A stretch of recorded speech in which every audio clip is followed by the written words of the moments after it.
Assalamualaikum warahmatullahi wabarakatuh. Pemirsa Jawa Pos TV yang dirahmati Allah Subhanahu wa Ta'ala.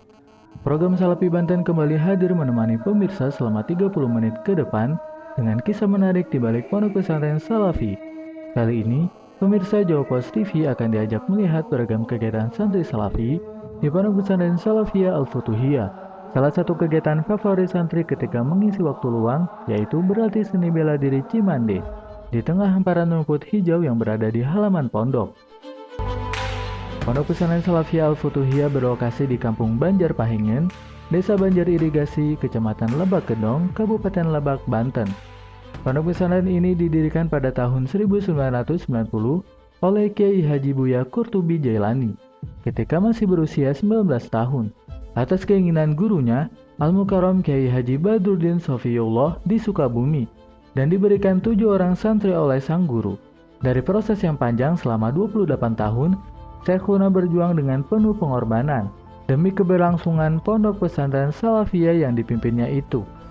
Di usia Al-Fakir 19 tahun waktu masih pesantren, dengan sangat terpaksa atas perintah guru, Al-Fakir di usia yang 19 tahun mendirikan pondok pesantren. Sebetulnya hati itu ingin masih pesantren, baik di dalam negeri maupun di luar negeri. Namun karena petunjuk dari guru harus segera membuka pesantren dan diberi santri saat itu adalah 7. Maka di tahun 1990, yakni di usia 19 tahun Al-Fakir mendirikan pondok pesantren ini di hutan belantara. Dulu kan Banten masih bersatu dengan Jawa Barat. Ini belum ada jalan, belum bisa mobil, motor pun harus pakai rantai. Dengan di hutan belantara ini, di kaki gunung yang dulu jauh jaraknya dengan masyarakat. Kenapa Al-Fakir memilih di sini? Karena ini bagian daripada petunjuk atau isyarah ilahiyah dari hasil riyadhah bahwa Al-Fakir harus bermukim atau beristiqomah mendirikan pesantren di sini. Tahun 1990, berarti sampai sekarang udah 28 tahun. Tempat yang dipilih Syekhuna sangat memesona dengan latar pegunungan dan hutan hijau di sekitar pondok. Itu pun karena petunjuk atau isyarah ilahiyah dari hasil riyadhah bahwa Syekhuna harus istiqomah mendirikan pondok pesantren Salafiyah. Di pondok pesantren Salafiyah Al-Futuhiyah ini, santri fokus menuntut ilmu agama, tidak mencampurnya dengan sekolah formal baik di lingkungan pondok maupun di luar pondok. Pondok pesantren Al-Futuhiyah itu dengan filosofi berjiwa salafi, berwawasan masa kini. Artinya berjiwa salafi, kitab-kitab yang kita kaji, kitab dari Ilmul Arabiyah 12 fan, juga tafsir, hadis, fikih, tauhid, tasawuf, dan semuanya insya Allah. Di samping itu kita mengadakan santri itu bahasa, apalagi setelah putra-putri Al-Fakir mampu untuk mengajarnya di sini. Walaupun Salafi alhamdulillah untuk bahasa Arab dan bahasa Inggris diajarkan. Subhanallah, kalau dihitung banyak pengalaman di awal 90 sampai 97 itu sebetulnya jahdul bala, qillatul mal wa kasratul iyal. Namanya Salafiyah mandiri, tidak pernah meminta bantuan kepada siapapun kecuali hanya kepada Allah. Yang ada kita bangun, tidak ada kita sabar dan qanaat. Sangat luar biasa, mandiri. Dan di sini tidak pernah meminta bantuan kepada pemerintah atau siapapun. Ada saja sakit terima, tidak ada kita tidak minta. Kalau untuk perjuangan, sangat perjuangan. Itu memang sudah menjadi resiko. Setiap perjuangan Islam itu pasti awalnya berat, tapi dengan sabar, istiqamah, insya Allah keberkahan dan kemudahan.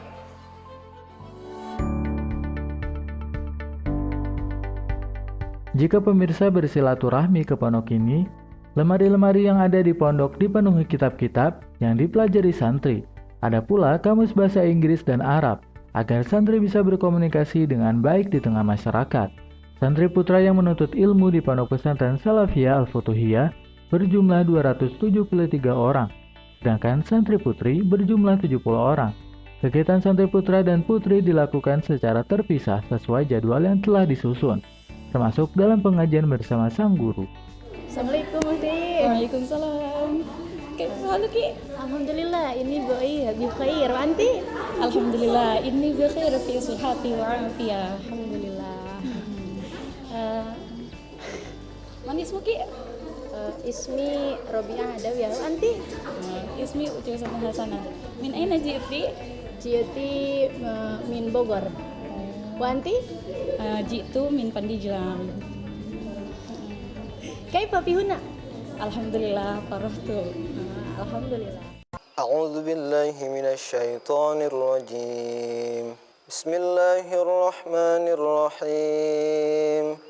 Kalla bal tuhibbunal 'ajilata wa tadharuna al-akhirah.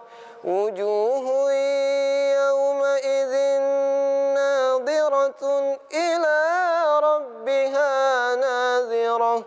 Wa wujuhun yawma idzin basiratun tadhunnu an yuf'ala biha faqirah. Kalla idza balagatit taraqi wa qila man raq wa dhanna annahu al-firaq waltaffatis saqu bis-saq ila rabbika yawma idzinil masaq. Sadaqallahul azim.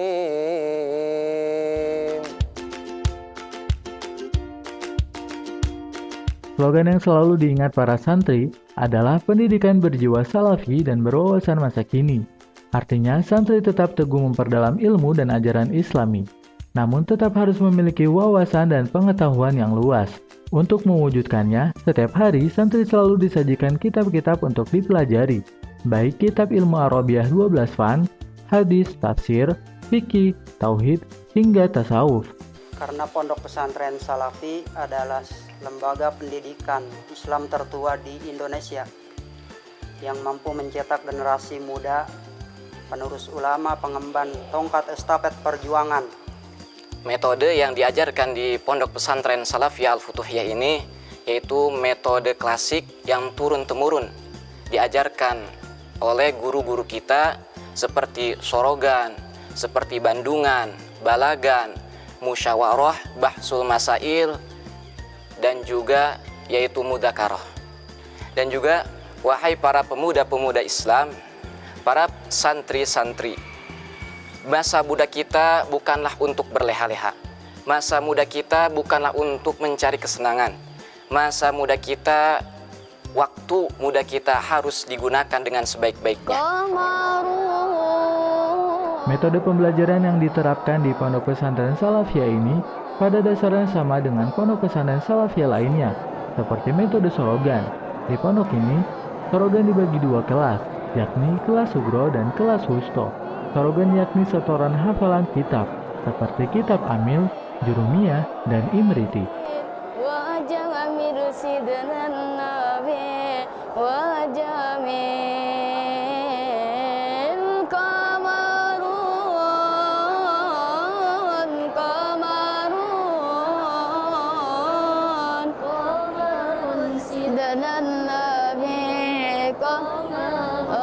Selain Sorogan, ada pula Bandungan. Di pondok ini berupa pengajian Dewan Asatidz Wusto.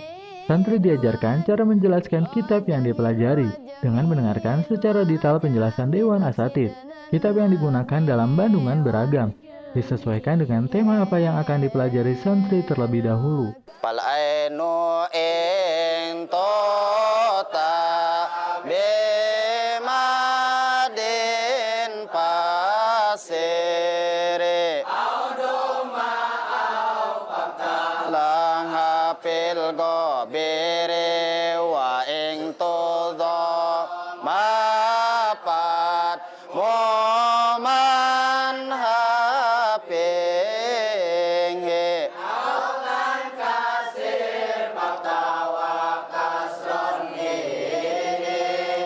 Setelah kita membahas pembahasan yang waktu kajian kemarin, yaitu tasrifan sulasi mujarod, bahwa jumlah babnya ada berapa?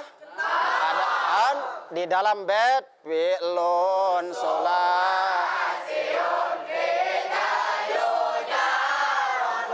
amwabu seton kama. Dan yang 6 bab itu, yaitu pertama, pal ainu ing tubtah bimadin pasiri. Kalau andai kata ain fi'il di dalam fi'il madi, in tubtah dibaca patah, pertama paksir, maka kasrohkanlah olehmu, au zumma atau domahkan, au paptah atau patahkan pil gobiri di dalam ain fi'il mudhari. Artinya setiap ain fi'il madi dibaca patah, maka ain fi'il mudharinya dapat 3 roja.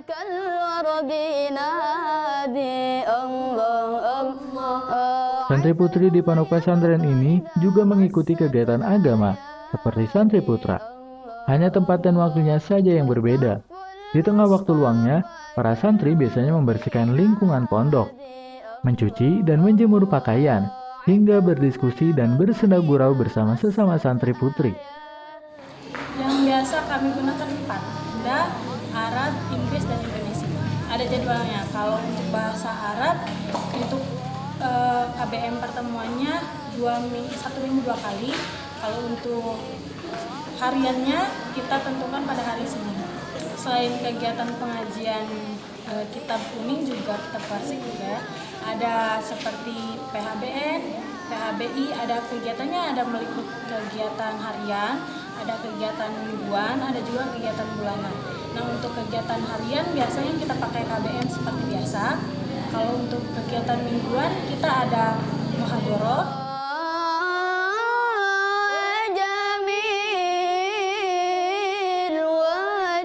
Urusan akhirat sangat penting, namun bukan berarti santri dilarang mengenal dan menerapkan teknologi dalam kehidupan duniawinya.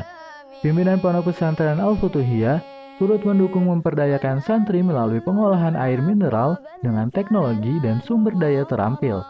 Air mineral dengan label Moya ini pun tak hanya sehat dan baik untuk tubuh, tetapi juga insya Allah diolah dengan halal, sehingga diharapkan membawa kebaikan bagi yang mengonsumsinya.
Hai orang-orang beriman, apabila dikatakan kepadamu, berlapang-lapanglah dalam majlis, maka lapangkanlah, niscaya Allah akan memberi kelapangan untukmu.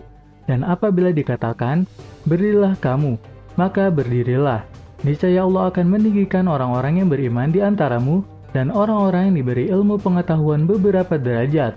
Dan Allah Maha mengetahui apa yang kamu kerjakan.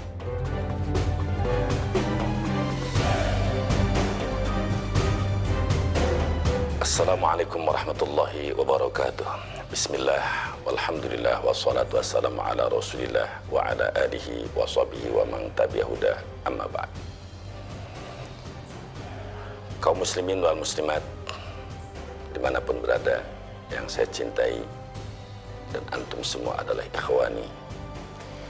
Mudah-mudahan kita lebih dipersatukan, dikuatkan iman Islam kita dan mati kita dalam keadaan husnul khatimah. Pada kali ini Al-Fakir akan menyampaikan tentang keutamaan mencari ilmu.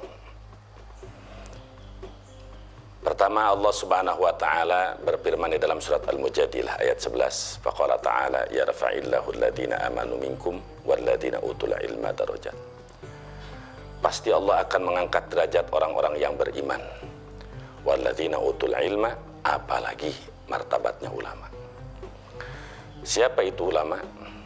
Ulama itu adalah orang-orang yang takut kepada Allah. Innama yakhshallaha min ibadihil ulama. Jadi orang yang takwa kepada Allah, yang takut kepada Allah, maka itu adalah ulama. Sekalipun dikatakan kiai atau ustadz, tapi kalau dia tidak takut kepada Allah, malah menjual hukum Allah yang halal menjadi haram, maka dia bukan ulama.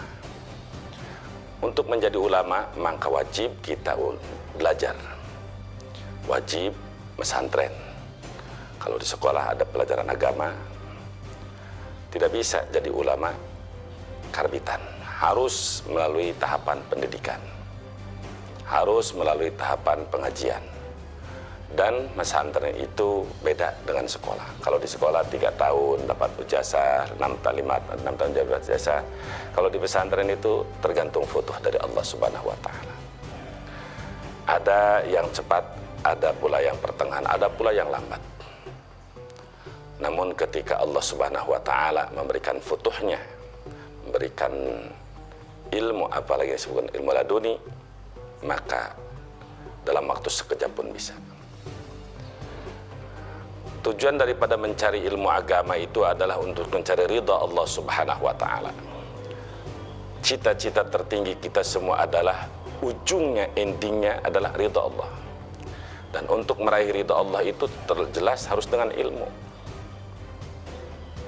Tanpa ilmu kita tidak akan bisa usul ilallah atau meraih ridha Allah.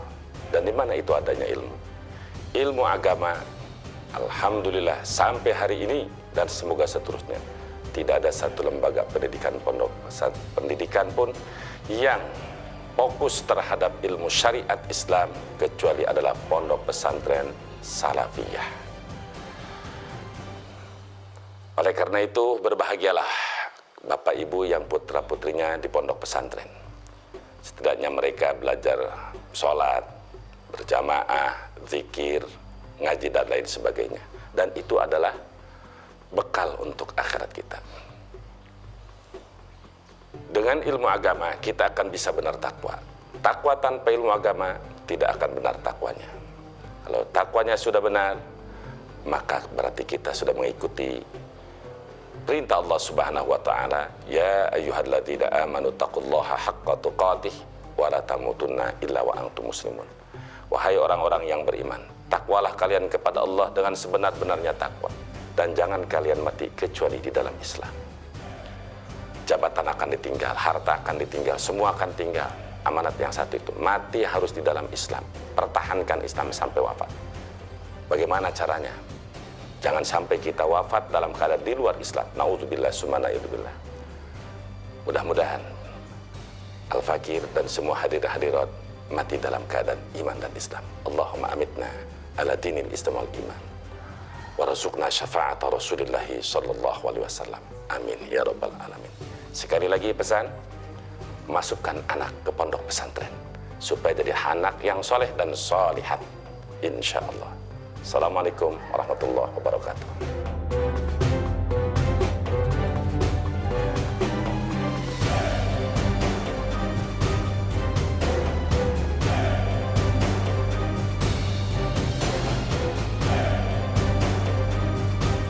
Menuntut ilmu tak lepas dari perjuangan dan pengorbanan sebagai hakikat dalam perjalanan hidup manusia. Pemirsa yang dirahmati Allah Subhanahu wa Ta'ala, saksikan Salapi Banten episode berikutnya hanya di Jawa Pos TV paling Indonesia.